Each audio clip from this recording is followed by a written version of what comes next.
Okay, government allowances and pensions. So age pensions and other pensions are typically one of the more difficult topics that we're going to cover this year. People really don't like it, mostly just because there tends to be a lot of instructions, and so you have to just read everything carefully. You're not going to be required to memorise any of the tables or any of the details. They will always provide those in a test if you're going to be examined on them. And they might change the details. So we're going to use these particular things for all the questions in our book, but on a given exam they might give you slightly different information or different amounts, different thresholds, but the process will be the same. So let's go through it and have a look. So first of all, the age pension. Now, age pension, as it implies, is for people that over a particular age. That age is not hard and fast. It varies. It's different for men than it is for women, and it depends partly on which year in which you were born. So we're not going to get that complicated. Your questions will just tell you that you can indeed have that pension age-wise. However, the amount of the pension is going to vary quite a lot, and you generally have to calculate it. So basically, for a person with no income and no assets, this is what you're going to get. If you're a single person, you can get up to $854.30 per fortnight. And if you're a couple, then you'll get $1,288 per fortnight, or $644 each. Now, this is my first point in having to read things carefully. All of these questions, all of your government pensions and payments are paid fortnightly. So when we're looking at income, we generally want income per fortnight. At times they'll give you information for income per year, and you'll need to convert it back to a fortnight. There's 26 fortnights in a year. Or they might give you your pay weekly, and you'll need to times it by 2 to turn it into a fortnight. So keep an eye on time periods is the first trick and trap that they're going to try and sort of trick you with. The other thing you need to watch is things like financial assets. Generally, you're earning a percentage per annum, and so again, you'll need to convert that back to a fortnight, because we're always interested in fortnightly earnings in these questions. Okay, so read your questions super carefully. So there we go. That's the maximum pension that you're going to get if you qualify. Now, for most people, you're going to wind up with a reduction on that. So, and that's going to depend on two tests. There's an income test and an assets test. And for every example in most of your questions, you're going to need to do both of those tests, and then the actual pension that the person receives will be the lower of the two amounts that you calculate. So let's have a look first of all at the income test. Now, essentially, I'll go to the table here. Essentially, if you're single, you can earn up to $160 per fortnight without affecting your payment at all. And if you earn over that, you're going to pay 50 cents for each dollar over. If you're a couple, then you can earn up to $284 per fortnight without affecting your pension. And over once you get past the $284, then you lose 50 cents in each dollar. However, it's not quite as simple as that. First of all, there's two components to income. One is wages and that sort of thing, what we call earned income, and the second component is what we call deemed income. So earned income is income that you get from working, and for this income, the first $250 that you earn doesn't even count. So and that's per person. So if you're a member of a couple, both members of that couple are entitled to that first $250 without affecting their pension. So that's what we call a work bonus. And that's slightly also complicated in this book by the allowance of what we call a work bonus income bank. So let's say, for example, I worked and I earned $200 per fortnight, then I wouldn't have to claim any of that work because against my pension, because it's under the $250. But if I'd only earned $200 that fortnight, that extra $50 that I haven't consumed effectively of that work bonus, I can bank it. And so I would bank that $50, and if in another fortnight I earned a little bit more money, then I wouldn't have to necessarily lose any of my pension because of this work bonus bank account, if you like. Now, so that's called the work bonus income bank. And you can bank credits, or anything you haven't used on your allowable sort of fortnightly $250. You can bank that up to an amount of $6,500. And that allows for people like farmers who might do seasonal work to earn a lot of their money over a short period of time, rather than spreading their income out on a sort of fortnightly basis. So that's the other complication. Now, the second way you can earn income is what we call deemed income. And this is income from any of your financial assets. So it might be interest on bank loans, it might be dividends from shares, it might be rent that you've received on an investment home or anything like that. But basically, any other of your assets, if they're financial assets, then they create deemed income. Sometimes some of your assets aren't financial, so you might have motor vehicles and those sorts of things. They don't earn you any money. And so basically you wouldn't be paying this deemed income or earning this deemed income from those assets. It's only what we call financial assets. So again, read your questions carefully. Now, for financial assets, the government deems that you'll be earning 2% on them if you have up to $48,000 if you're a single person, or for $79,600 for a member of a couple. Once you exceed those thresholds, you're then going to earn 3.5% per annum for each dollar over those two amounts. Now, it doesn't matter what you actually earn, so you might actually have a really good investment and be earning a lot more than that. You will only be deemed to earn at these rates. Or you might have a rubbish investment, or you might just be having your money stuffed under a pillow at home and earning nothing. It doesn't matter whether you've in fact earned anything or not, because you have that money, the government will deem that you've earned it. So let's do an example and see how you cope with this. So let's say I had financial assets of, now I'm not working out the pension here and I'm not working a total thing. All I'm looking at here is just the deemed income. So for financial assets of $25,000, I'm going to be underneath this 2%, and I'm underneath that whether I'm a single or a couple. I haven't mentioned it, doesn't matter because it's under both thresholds. So to work out the deemed income, I'd be going with 25,000, timesing it by 0.02, that's just my 2% converted to a decimal, and that would give me $500 of deemed income. Now that's $500 per annum. You'll see in this table here that is a per annum amount. And so if I was then looking at sort of, if in this case it's underneath it's not underneath the threshold, it's in that 2%. So in terms of deemed income, I'm going to be dividing that number by 26 to work out how much income I have per fortnight to add to any earned income that I have. Okay, if I had financial assets of $70,000 for a single person, then basically for a single person up to $48,000 is 2%. And so I'd initially go 48,000 times 0.02, which again is my 2% converted to a decimal. That gives me $960 from the first $48,000 per year. Plus, I would then work out how many dollars I am over the 48,000. So to work that out, you put your assets in, take away the 48,000 that we already paid the 2% on, timesing that by 3.5%. So that second number is just my 3.5% converted to a decimal, and that gives me $770 on that sort of second component of that, if you like. So altogether, I've got $1,730 of deemed income. But again, that's per annum. All these financial estimates are per annum. So when I went to go to use that, I would be dividing it by 26 and using that as my deemed income per fortnight. And I would add that to any of my earned income to then work out my overall deductions on my pension. So we'll do an example of that. So here we have calculate the pension received under the income test for a single person. So again, we haven't even considered the asset test. When we're looking at assets here, it's just to consider their deemed income. So we're still part of the income test and we're not yet done the asset test.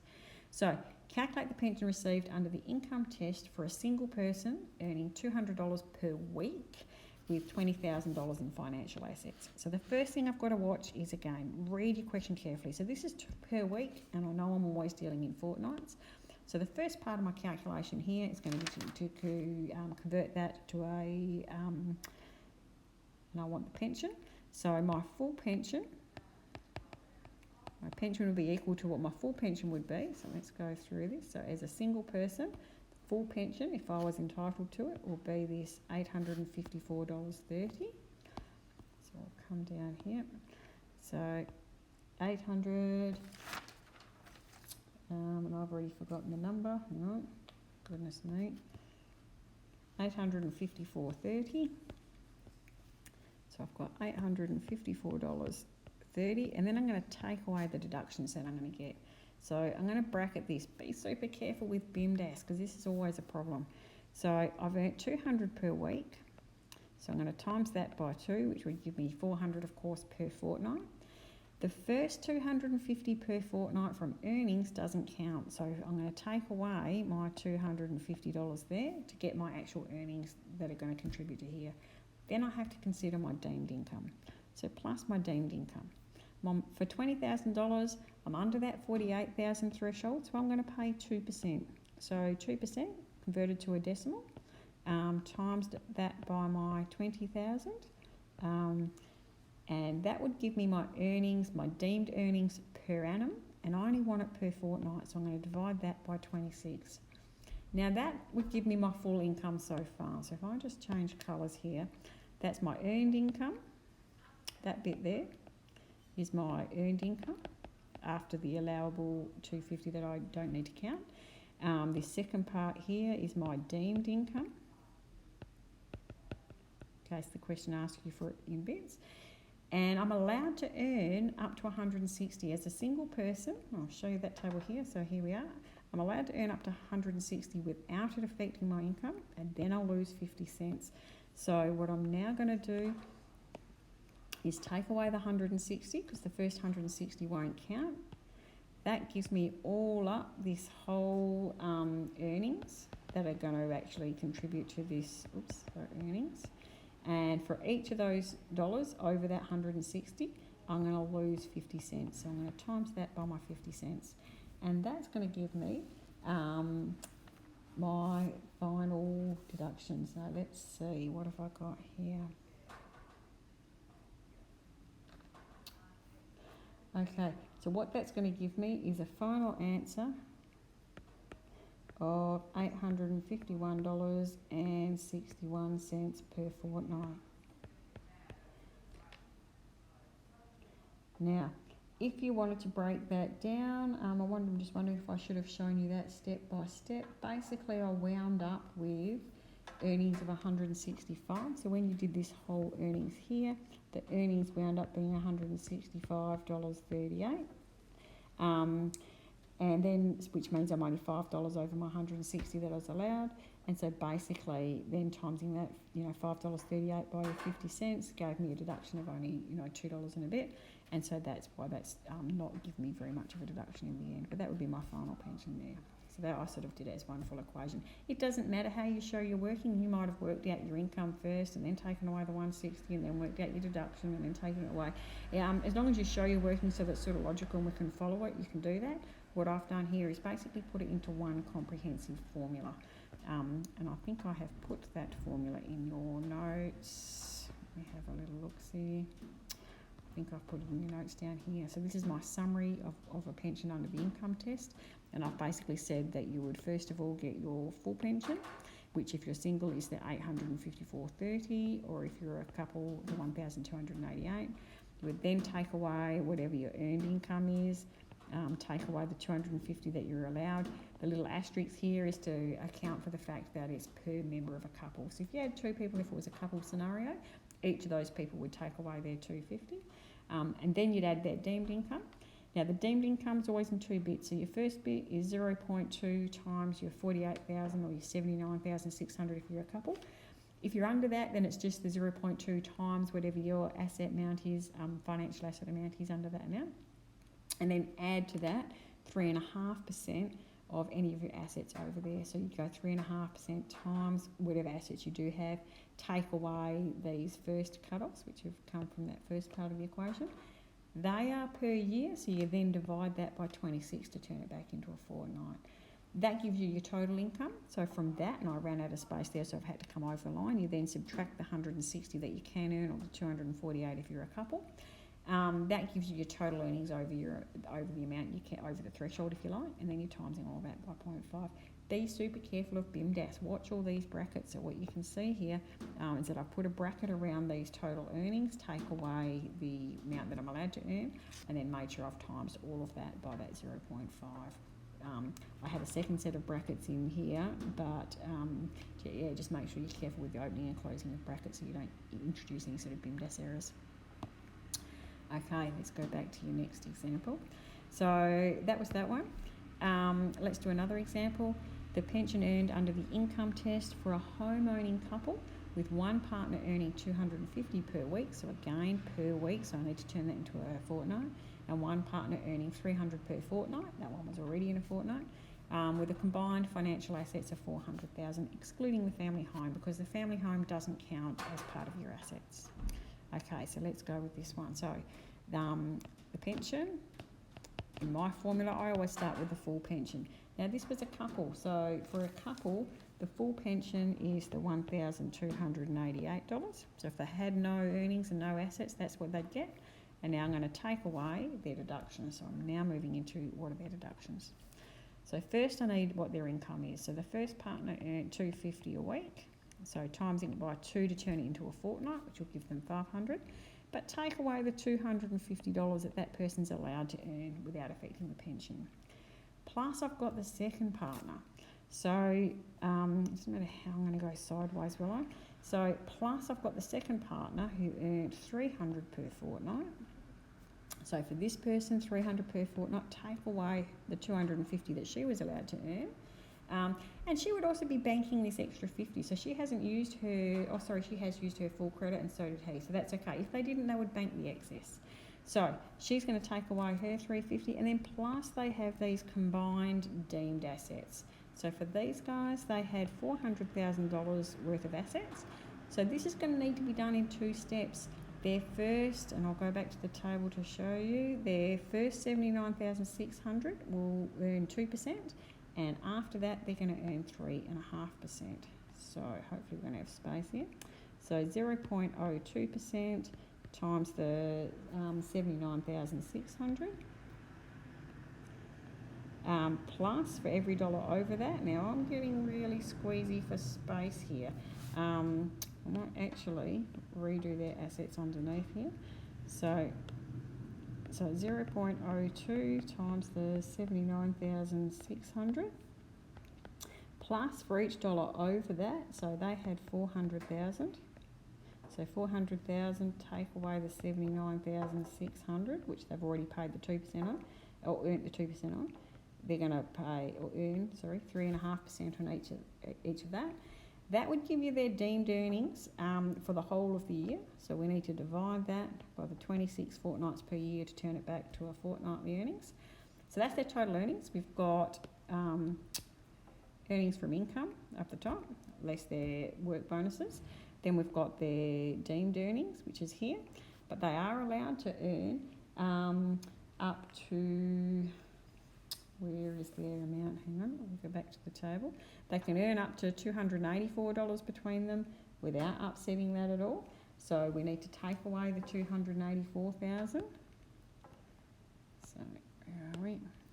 So take away 284, so not 284,000, just $284 that they can earn between them without affecting their income. And then they lose 50 cents for every dollar after that. So then times the 0.5. So that gives me their total earnings times that, and I'm going to wind up with a final pension of $1,033.73 per fortnight. Now, watching the back of the book at times, I think they actually have rounded the deductions to the nearest dollar, so you might get some different cents going on. Don't stress about that too much. I'm not sure that that's entirely consistent, so if you've shown you're working, you'll be fine. I don't mind if you've rounded those or not. So that would be their final amount under that test. Now, what else have I written down? Some extra things on that one.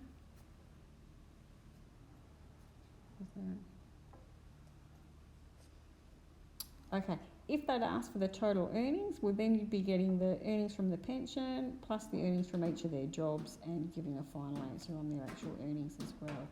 Now for this one, I thought I might also do the assets test, but I'll do that afterwards and we'll go through first and I'll explain the assets tests. So that was those 2 examples, that's the summary we've done. Now the assets test is the second test, so even after you've been through all that sort of palaver, you then have to do a second test which is based on their assets. Now, this table shows what you're allowed to have without affecting your pension. And again, it depends on whether you're single or whether you're married. Or, don't actually have to be married, but whether you're a couple. They put marital status at the top, but of course you're just considered a de facto if you're just in a relationship. And it depends whether you own a home or you don't, because your personal home doesn't count as part of your assets. But if you don't own a home, then you're allowed to have a bit more in terms of assets. So if you're a single homeowner, you can have $202,000 without affecting your pension at all. But if you're over that, then you're going to lose $1.50, not for each dollar, but for every $1,000 over that. So when we do our calculations, we work out how far you're over, and you divide that by 1,000. If you're a non-homeowner, then you're allowed $348,500. If you're a couple, then you have $286,500 between you, or $433,000 between you if you don't own a home. If you're over, these are what we call the thresholds. If you're over these thresholds, you'll lose $1.50 for every $1,000 over those amounts. So if I was going to write sort of a summary formula for how to do all these calculations, basically this is how I'd proceed. So I'd start with by saying my pension is whatever my full pension is. So if I was single, it would be the $854.30. Or if I'm a couple, $1,288, and that's just from our original table, which showed those full pensions if you don't have any earnings or assets. From there, you're then going to take away whatever assets you have. So you write down, record your assets, take away your threshold amount. Now there's 4 possible numbers here, so that depended whether you were whether you were a single homeowner, single non-homeowner, a couple homeowner, or couple non-homeowners, and I've used non-homeowner or homeowner over here to show you that. Once you've worked out, that's going to tell you how many dollars you are over your asset threshold, but you only lose this $1.50 per 1,000. So per is always a fraction line, so you're dividing by 1,000 and then timesing each of those dollars by $1.50. So that's the formula as I'll kind of use it in our examples. So if I was now doing the asset test for the guy above, I'll just change colours and go back up to him here. So if for this same couple I was now doing the asset test, I would then be going, my pension here would be equal again, the full pension, $1,288, take away, and now I've got to do their asset test. So take away $400,000. Take away the threshold for them because they were a home-owning couple. So, find my table, sorry. So for a home-owning couple, you can see that their threshold is $286,500. So take away the $286,500 threshold. That's how many dollars they are over the threshold, but I'm only interested in per 1,000, so I divide it by 1,000. And for each of those thousands of dollars, I'm going to lose $1.50. And so that's the formula as I'd put it in.